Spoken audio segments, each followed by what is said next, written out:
this could get nasty, though, whatever your opinions, Neil, that it could get to be a very, very nasty convention. I mean, I know your family, Donald Trump went after the Bush family, went after your brother, the former president, and these wounds are not healing. And I'm just wondering, I hear a lot of that, and I'm wondering, whether the party can come back together. Well, Neil, and that's my concern. I mean, a lot of people are advocating, and I guess Romney advocated, let's go to a brokered convention and work it out at the convention.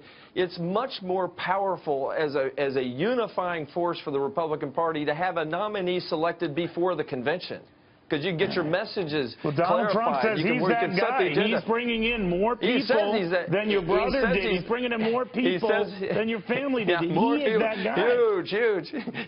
He says that he is, but at the end of the day, when the party unifies in a one-on-one race. That is an outstanding Donald Trump impression. Outstanding. Thank you.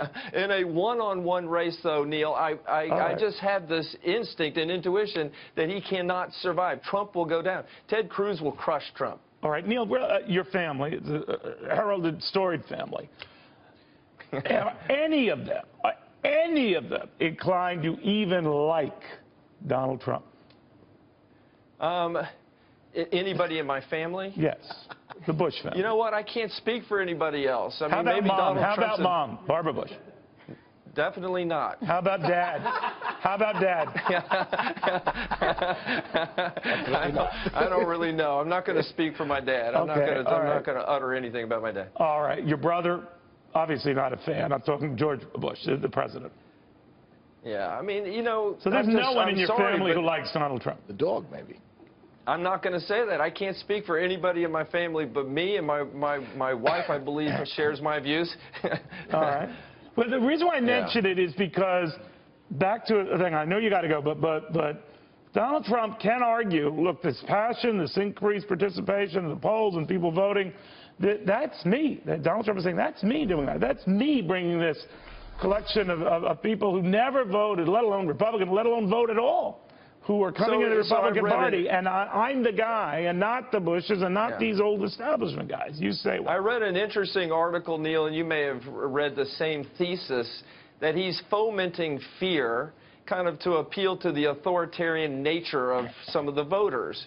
And so he's been able to raise the specter of rapists and criminals coming across the border. I mean, this is according to the article I read. He's talking about all the Muslims and all this. He's raising fear. China's beating us. All these people are beating us. And so he's successfully raised an ardent following. And nobody's going to peel any of those people off from him. But he's also, by being so belligerent, he's also created a ceiling that is becoming hardened and becoming cemented and locked in. One-on-one race, Trump goes down. Mark my words. All right. Neil, it's a pleasure having you. Thank you for taking the time. If your family is just finding out about this, I'm flattered that it will be on Fox Business that they're catching it. Neil Bush, thank you very, very much.